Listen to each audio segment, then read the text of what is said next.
हिंदुस्तान आज 77वां गणतंत्र दिवस मना रहा है, लेकिन इस गणतंत्र दिवस पर सबसे ज्यादा निगाहें पाकिस्तान के साथ ही दुनिया की भी यहां पर थी, क्योंकि परेड के दौरान कर्तव्य पथ पर ऑपरेशन सिंदूर के वो योद्धा दिखाई दिए जिन्होंने आतंकिस्तान को धुआं-धुआं कर दिया था। भारत के आसमान में राफेल की गर्जना पाकिस्तान और छिपे बैठे आतंकियों के कानों में गूंजी होगी। यही वो भारत की ताकत थी जिसने कुछ ही घंटों में 100 से ज्यादा आतंकियों की कब्र खोदकर आतंकी अड्डों को मिट्टी में मिला दिया। राफेल ने विजय फॉर्मेशन में उड़ान भरी। अभी मुनीरन आर्मी कांप ही रही थी कि ऑपरेशन सिंदूर की झलक दिखी। कर्तव्य पथ पर ब्रह्मोस मिसाइल, सुखोई, आकाश मिसाइल और दूसरे काउंटर ड्रोन गन्स का डिस्प्ले किया गया। इन तस्वीरों के जरिए आतंकिस्तान को सीधा मैसेज दिया गया, मैसेज कि अभी ऑपरेशन सिंदूर खत्म नहीं हुआ है। हिंदुस्तान की सेना के शूरवीर अगले राउंड में पाक का इतिहास और बदल देंगे। सेना का शौर्य देख भारतीयों का सीना चौड़ा हो रहा था तो दुश्मनों का कलेजा मुंह को आ रहा था, क्योंकि आसमान में कर्तव्य पथ के ऊपर प्रहार फॉर्मेशन में हेलीकॉप्टर्स की गर्जना सुनाई दी। सेना का ध्रुव एडवांस लाइट हेलीकॉप्टर ऑपरेशन सिंदूर का झंडा लेकर उड़ा। तो कर्तव्य पथ पर आज हिंद की सेना की दहाड़ से दुश्मनों के दिल दहल गए होंगे। 77वें गणतंत्र दिवस परेड में आज नए भारत की बुलंद तस्वीर कैसी है वो देखने को मिली है। तीनों सेनाओं ने दिखा दिया कि बुरी नजर रखने वालों का ये जो नया हिंदुस्तान है वो क्या हश्र कर सकता है। आसमान में अपाचे हेलीकॉप्टर की गर्जना है और नीचे भीष्म टैंक शान से चल रहे हैं। MI हेलीकॉप्टर ध्वज फॉर्मेशन बनाकर जवानों पर पुष्प वर्षा कर रहे हैं, तो वहीं रुद्र हेलीकॉप्टर प्रहार फॉर्मेशन में उड़ान भरते हुए दुश्मनों का दिल दहला रहे हैं। हर नापाक मंसूबे को ध्वस्त करने वाला आकाश मिसाइल डिफेंस सिस्टम भी अपनी चमक बिखेर रहा है।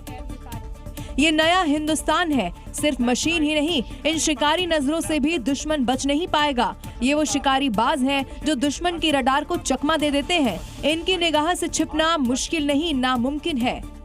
यही तो मजबूत भारत की बुलंद तस्वीर है, जहां थल, नभ और जल तीन सेनाओं के कदमताल से देश का जोश हाय है। तो भारत ने हवा से लेकर जमीन तक अपनी सुरक्षा को अभेद्य बना दिया है, लेकिन देखिए कभी भी डिफेंसिव रहने वाले भारतीय सेना अब अग्रिम मोर्चे पर अग्रेशन वाले मोड में रहती है, जिसकी झलक देखी दिव्यास्त्र और शक्ति बाण जैसी टुकड़ियों के जरिए, जिसकी तैयारी भारतीय सेना ने कुछ साल पहले ही शुरू कर दी थी और इसका फाइनल फॉर्म देखने को मिला गणतंत्र दिवस के मौके पर। कर्तव्य पथ पर लेफ्टिनेंट रमन कर ने शक्ति बाण का नेतृत्व किया तो सूबेदार किरण मेदर के हाथ दिव्यास्त्र की कमान थी। दरअसल नई स्ट्रेटजी के तहत करीब 26 आर्टिलरी रेजिमेंट को शक्ति बाण रेजिमेंट में बदला गया। शक्ति बाण रेजिमेंट में आर्टिलरी के साथ ही ड्रोन, स्वॉर्म ड्रोन और लाइटरिंग और म्यूनिशन भी शामिल है। इसकी रेंज 100 से 400 किलोमीटर है, जबकि तोपखाना रेजिमेंट में 34 रेजिमेंट को दिव्यास्त्र में बदला जाएगा, जिनके पास ड्रोन और लाइटरिंग एम्यूनिशन होंगे। यानी ये रेजिमेंट पाक चीन सीमा पर सिर्फ तोप लेकर ही डटे नहीं रहेंगे, बल्कि ड्रोन, मिसाइल और चलने फिरने वाले एम्यूनिशन सिस्टम के जरिए पहले से ज्यादा सटीक वार कर सकेंगे। और दिल्ली के इसी कर्तव्य पथ पर महिला शक्ति की सशक्त तस्वीर भी देखने को मिली है। इस साल के परेड की अगर बात की जाए तो महिलाओं ने सैन्य बलों में नेतृत्व की एक बड़ी भूमिका यहाँ पर निभाई। देश की ताकत के साथ साथ सांस्कृतिक विरासत को भी यहाँ पर पेश किया गया। इस परेड में महिलाओं की भागीदारी बताने के लिए काफी है कि भारत की महिलाएं अब हर क्षेत्र में कितनी ताकतवर हैं।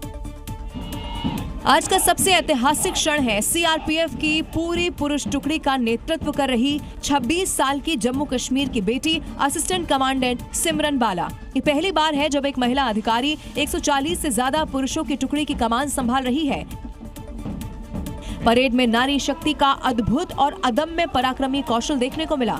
CRPF और SSB की महिला जाबाजों ने जलवा बिखेर दिया। देश की होनहार बेटियों ने मोटरसाइकिल पर डेयर डेविल्स एक्ट कर शौर्य के साथ साहस का अद्भुत प्रदर्शन किया। असिस्टेंट कमांडेंट सीमा नाग और नवीन कुमारी के नेतृत्व में महिला बाइकर्स ने महिलाओं की बहादुरी, वीरता और दृढ़ संकल्प को सबके सामने रख दिया। बाइक फॉर्मेशन में करतब दिखाते महिलाओं के मार्च ने देशवासियों का सीना गर्व से चौड़ा कर दिया। आज कर्तव्य पथ पर बाइक पर मौत को मात देते हुए ये नारी शक्ति एक बार फिर से नया अध्याय लिख चुकी है। और आइए अब आगे बढ़ते हैं, बात उत्तर प्रदेश की भी करते हैं, जहां योगी सरकार ने मदरसों में तिरंगा फहराने का आदेश दे दिया था, आपको याद होगा। अब इसी का मदरसों में पालन होने के साथ साथ जश्न भी मनाया गया और इन तस्वीरों के बाद इनकार नहीं किया जा सकता कि मुसलमान योगी की एकता वाली अपील मानने लगे हैं। जो लोग आज भी आपको बांट रहे हैं, बहनों और भाइयों, ये आपके हितैषी नहीं हो सकते, कभी नहीं हो सकते। सीएम योगी के बाद प्रदेश के मौलानाओं के साथ साथ मुसलमानों ने भी मानी, इसलिए मदरसों में गर्व के साथ 77वां गणतंत्र दिवस मनाया गया, जिसमें मौलाना, मुस्लिम धर्मगुरु और मुस्लिम छात्र छात्राएं मौजूद रहे। संभल में मदरसा अजमल उल में तिरंगा फहराया गया, तो महराजगंज जनपद के भारत नेपाल सीमा से सटे मदरसे में गणतंत्र दिवस का जश्न दिखा। कौशाम्बी के मदरसों में भी पूरे हर्षोल्लास के साथ गणतंत्र दिवस मनाया गया। लखनऊ के दारुल उलूम मदरसे में मौलाना खालिद रशीद फिरंगी महली ने तिरंगा फहराया और भाईचारे का संदेश दिया। बच्चों के अंदर अपने मुल्क के रिपब्लिक डे और अपने मुल्क के कॉन्स्टिट्यूशन के बारे में उनके अंदर मालूमात हासिल हो। गणतंत्र दिवस पर मदरसों में जो एकता दिखाई दी, उससे एक बात तो साफ है कि भाईजान को भी योगी पर ही भरोसा है। और पाकिस्तान अपनी नापाक हरकतों से लगातार बाज नहीं आ रहा है। गणतंत्र दिवस से एक दिन पहले भी पाकिस्तान ने भारत के खिलाफ एक बड़ी साजिश रचने की कोशिश की, लेकिन भारत के रणबांकुरों ने उसकी इस नापाक कोशिश को नाकाम कर दिया। और कैसे ये सब कुछ हुआ, ये रिपोर्ट देखिए। लगता है पाकिस्तान ऑपरेशन सिंदूर वाली डोज एक बार फिर से मांग रहा है, इसीलिए एक तरफ बॉर्डर पर ड्रोन दिखाई दिए तो दूसरी तरफ घुसपैठ की नाकाम कोशिश की गई है। जम्मू कश्मीर के कठुआ में एक बार फिर से पाकिस्तानी ड्रोन दिखाई दिया, जिसे सुरक्षा बलों ने खदेड़ दिया। पिछले 15 दिनों में सीमा पर ड्रोन दिखने की ये 7वीं घटना है। पाकिस्तान बार बार ड्रोन भेजकर भारत को उकसाने की कोशिश कर रहा है। एक तरफ ड्रोन तो दूसरी तरफ भारत पाकिस्तान इंटरनेशनल बॉर्डर पर पाकिस्तान घुसपैठियों को ढेर किया गया है, जो रात के अंधेरे में घुसपैठ की कोशिश कर रहा था, लेकिन बीएसएफ ने उसे मार गिराया। गणतंत्र दिवस से ठीक पहले यहां पर सुरक्षा के पुख्ता बंदोबस्त किए गए थे। बीएसएफ जो है वो हाई अलर्ट पर थी, लेकिन उसके बावजूद पाकिस्तान की तरफ से घुसपैठ का प्रयास किया गया। पाकिस्तान ऐसी हरकतों से बाज नहीं आएगा तो ऑपरेशन सिंदूर 2.0 लॉन्च करना ही पड़ेगा। और इस वक्त एक ब्रेकिंग न्यूज मिल रही है, वो आपको बता दें, जहां बलिया में एसओ ने सपा सांसद के पैर छुए हैं। तस्वीरें भी सामने आई हैं। एसओ संजय मिश्रा ने पैर छुए हैं। सांसद सनातन पांडे के पैर छूने की खबर इस वक्त मिल रही है। ये तस्वीर देखिए आपकी टेलीविजन स्क्रीन पर।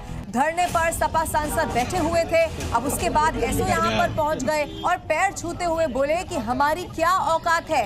इस तस्वीर को आप एक बार फिर से जरा देखिए। बलिया में एसओ आपको नजर आएंगे और भी पुलिस के अधिकारी थे। चूंकि यहाँ सांसद धरने पर बैठे हुए थे, वो आते हैं, पैर छूते हैं और कहते हैं कि आपके आगे हमारी क्या औकात है।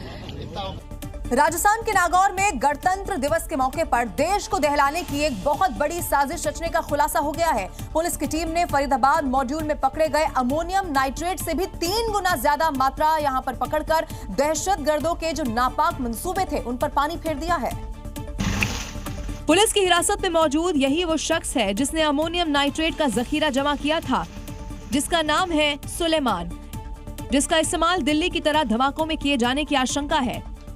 नागौर में पुलिस ने 10,000 किलोग्राम अमोनियम नाइट्रेट बरामद किया, जबकि फरीदाबाद में बरामद विस्फोटक 3200 किलो ही थे। कुल इसमें लगभग 10,000 किलोग्राम अमोनियम नाइट्रेट जब्त किया गया और भारी मात्रा में डेटोनेटर्स और डेटोनेटिंग वायर। यहाँ पुलिस ने कई सोर्स से इसकी जानकारी जुटाई, जिसे अभय कमांड सेंटर में एनालाइज किया गया। जिले में बड़ी भारी मात्रा में विस्फोटक सामग्री का क्रय विक्रय और भंडारण किया जा रहा है और समय रहते एक्शन भी ले लिया गया। उत्तर प्रदेश में एक बार फिर से सीएम योगी वर्सेस अखिलेश होता हुआ नजर आ रहा है और मुद्दा है शिक्षा का। सीएम योगी ने 24 घंटे पहले समाजवादी पार्टी के कार्यकाल में शिक्षा व्यवस्था को लेकर सवाल खड़े कर दिए थे, तो अखिलेश यादव ने पलटवार करते हुए पीडीए पाठशाला की याद दिला दी है। यानी कि सीएम योगी 9 साल पहले की शिक्षा प्रणाली का चिट्ठा खोल रहे थे, बता रहे थे कि कैसे पीडीए का राग अलापने वाली सपा के राज में न पढ़ने के लिए भवन थे, न बच्चे थे और न ही शिक्षक, और बीजेपी सरकार ने आते ही शिक्षा का कायाकल्प कर दिया। जो लोग चिल्ला रहे हैं, पीडीए की बात कर रहे हैं, जहां गरीब का बच्चा पढ़ता है प्राथमिक विद्यालय, बंदी के कगार पर थे। आज ऑपरेशन कायाकल्प ने उसकी सचमुच बेसिक शिक्षा की कायाकल्प करके रख दी है। योगी के ऑपरेशन कायाकल्प के जवाब में अखिलेश ने एक्स पर पोस्ट कर झूठ फैलाने का आरोप लगाया। पोस्ट के जरिए शिक्षकों के प्रदर्शन की बात कही और उत्तर प्रदेश में शिक्षा के पटरी होने की वजह पीडीए पाठशाला आंदोलन को बताया। अखिलेश यादव यूं तो कई मुद्दों को लेकर योगी सरकार और भारतीय जनता पार्टी को लगातार घेरते रहे हैं, लेकिन अब अखिलेश ने सोने की बढ़ती कीमतों को लेकर भी सरकार पर हमला बोल दिया है। अखिलेश ने गणतंत्र दिवस के मौके पर पार्टी दफ्तर में आयोजित इस कार्यक्रम में अखबार पढ़कर सरकार को कोसा।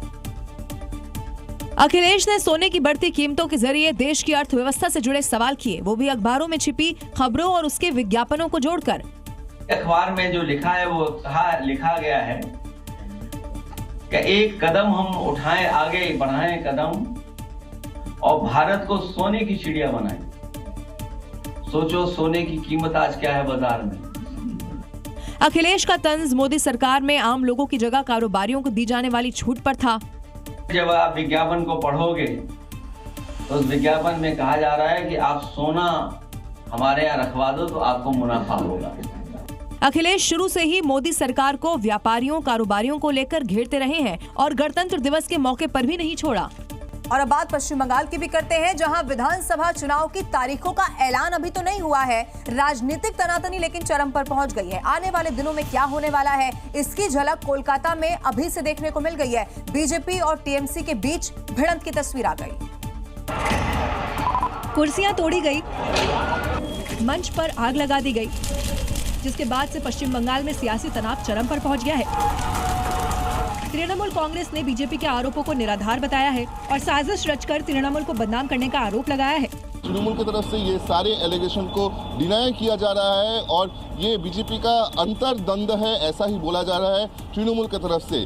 पूरी विषय में अभी तक कोलकाता पुलिस की तरफ से जांच शुरू किया गया है।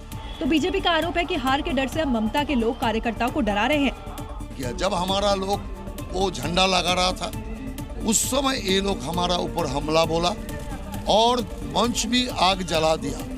तृणमूल कांग्रेस समझ चुके हैं वो इस बार बंगाल से जा रहा है। किसका दावा सही है किसका गलत है ये तो नहीं पता, लेकिन चुनाव हिंसक होंगे ये तो तय हो गया है।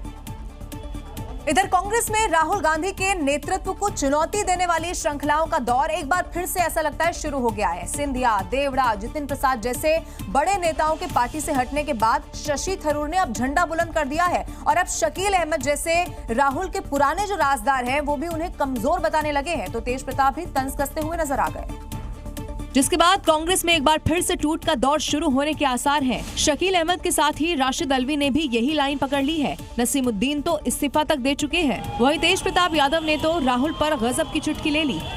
राहुल गांधी जी को जब फटफटिया चला रहे थे तो उसी समय कर लेना चाहिए था। राहुल गांधी जी फटफटिया मास्टर हैं। तेज प्रताप भी राहुल को डरपोक मानते हैं। तो डरपोक तो ये है राहुल गांधी, इसको कौन सा दो मत है। तेज यहीं पर नहीं रुके, कहा कि वो सिर्फ बोलते हैं। खाली मुंह पे बोल दिया कि अयोध्या जाएंगे, राम जी का दर्शन करना, अभी तक गया नहीं, पूजा करते। क्यों नहीं गया राहुल गांधी? जाना चाहिए था ना उसको। जबकि खुद तेज प्रताप अपनी सियासी जमीन इस वक्त तलाश रहे हैं। अब कहां तो यूजीसी ने उच्च शिक्षण संस्थानों में समानता को बढ़ावा देने के लिए नियम बना दिए थे और कहां तो अब इस नए नियम को सवर्ण समाज जो है वो अपने खिलाफ ही मान रहा है, जिसे लेकर देश के कई राज्यों में सवर्ण छात्रों ने प्रदर्शन किया है और इसे सवर्णों के उत्पीड़न का हथियार बता दिया। दावा किया जा रहा है कि भेदभाव के आरोप झूठे साबित होने पर भी आरोप लगाने वाले पर कार्रवाई नहीं होगी। यही वजह है कि देश के अलग अलग राज्यों में स्वर्ण छात्र इसके खिलाफ लामबंद हो गए हैं। बिहार के सीतामढ़ी से लेकर राजस्थान के जयपुर तक, यूपी के सीतापुर से लेकर हापुड़ तक विरोध का सिलसिला देखा गया। वहीं इस मामले को लेकर कांग्रेस के अपने तर्क हैं। यूजीसी के कुछ उस पे उनको कुछ क्लॉज के ऊपर उनको आपत्ति है, चूंकि जब SC/SC एक्ट लाया था तो कांग्रेस लेकर आई थी, उससे किसी को आपत्ति नहीं थी क्योंकि उसमें सबका संरक्षण था, उत्पीड़न के खिलाफ था वो। जबकि सत्ताधारी दल के लोग ऐसे सवालों का जवाब देने से बचते नजर आ रहे हैं। यूजीसी में सर नियम में बदलाव किया गया है, उससे स्वर्ण समाज काफी आक्रोश में है। इसको क्या कहेंगे? विवाद का हल कैसे होगा नहीं पता, लेकिन बवाल लगातार बढ़ रहा है। और इस वक्त एक बहुत बड़ी खबर मिल रही है, जहां यूएस के पार्कलैंड में पहलगाम जैसा अटैक किया गया है, वहां धर्म पूछकर जानलेवा हमला किया गया है। ये बहुत बड़ी खबर मिल रही है, यानी कि पहले धर्म पूछा गया और उसके बाद चाकू मार दिया गया। मुस्लिम है हमलावर युवक, ये भी अब खबर सामने आ गई है और हमलावर को गोली मार दी गई है। ये देखिए तस्वीरें इस वक्त जी न्यूज पर एक्सक्लूसिव तस्वीर हम आपको दिखा रहे हैं और इस तस्वीर को भी जरा समझने की वहां कोशिश करते हैं क्योंकि झड़प होती हुई तो जरूर नजर आ रही है। रेड सर्कल करके इस वक्त हम आपको दिखा रहे हैं। हालांकि अब चूंकि खबर वहां से ये है जैसा पहलगाम में अटैक हुआ था, आपको याद होगा पहलगाम में हिंदू हो या मुसलमान हो तो कलमा पढ़ो, इस तरह पहलगाम में एक बड़ा अटैक किया गया था। अब यूएस में भी कुछ इसी तरह से अटैक किया गया है। मेरे साथ अमित इस वक्त फोन लाइन पर मौजूद है। अमित, पहले इस तस्वीर को भी जरा समझाइए, क्या हुआ है एग्जैक्टली वहां पर? देखिए, पहले इस व्यक्ति ने जो व्यक्ति है जो इस्लामिक ऐसा बताया जा रहा है, उसने पहले उससे पूछा कि वो कहाँ से बिलोंग करता है, क्या है उसका कास्ट क्या है, और उसके बाद जो है थोड़ा वायलेंट होकर उसने उस पर अटैक किया। तो ये इस तरह के इंसिडेंट वहां पर हो रहे हैं। पार्कलैंड की ये घटना है और अभी मेनी इन्वेस्टिगेशन एजेंसीज जो है दे आर ऑन इट और इस पे इन्वेस्टिगेशन चल रहा है। जी ठीक है अमित, आप इस पर नजर बनाकर रखिएगा क्योंकि बहुत बड़ी खबर है। कोई अपडेट होगा तो जरूर हम दर्शकों तक पहुंचाएंगे। फिलहाल शुक्रिया इस जानकारी के लिए। आइए इस वक्त एक ब्रेकिंग न्यूज मिल रही है लखनऊ से, वो पहले आपको बता देते हैं, जहां यूजीसी के नए नियम पर जबरदस्त विवाद बढ़ता चला जा रहा है। उत्तर प्रदेश में 11 बीजेपी पदाधिकारियों ने इस्तीफा दे दिया है। महामंत्री आलोक तिवारी ने भी इस्तीफा दे दिया है। ये देखिए इस्तीफे की कॉपी इस वक्त आपके टेलीविजन स्क्रीन पर हम आपको दिखा रहे हैं। इस्तीफा दे दिया है। नए नियम से जो सवर्ण समाज है वो नाराज है। एक तरफ जो लोग हैं वो सड़कों पर उतरकर प्रदर्शन कर रहे हैं तो दूसरी तरफ ये देखिए 11 बीजेपी पदाधिकारी ऐसे जो कि इस्तीफा दे चुके हैं। हालांकि समझाने की लगातार कोशिश की जा रही है कि सवर्णों की बेहतरी के लिए ही ये किया जा रहा है। और इस वक्त एक बड़ी खबर मिल रही है जहां जालौन में मजार पर हथौड़ा चल गया है। कमेटी ने मजार की जो दीवार है उसे तोड़ दिया है।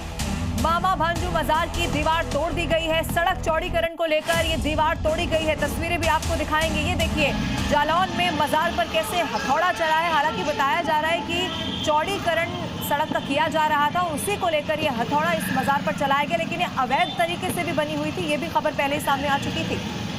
इधर अमेरिका और ईरान में युद्ध के बादल अब लगातार गहराते चले जा रहे हैं। अमेरिका का सबसे विध्वंसक बेड़ा यूएसएस या अब्राहम लिंकन ट्रंप के ऑर्डर का इंतजार कर रहा है। उधर दहलीज पर खतरे की दस्तक के बाद भी ईरान है कि झुकने को तैयार ही नहीं है। ईरान का बड़ा दावा यह है कि वो यूएसएस अब्राहम लिंकन को 2 हिस्सों में तोड़ सकता है। अमेरिका के जंगी बेड़े का ईरान के करीब पहुंचने का मतलब है कि कुछ विध्वंसक होने वाला है। तो क्या अमेरिकी राष्ट्रपति ट्रंप अपनी धमकी को सच साबित करने वाले हैं या फिर ईरान पर दबाव बनाने के लिए अमेरिका ने अपना जंगी बेड़ा ईरान भेजा है? दूसरी ओर ईरान भी झुकने को तैयार नहीं दिख रहा।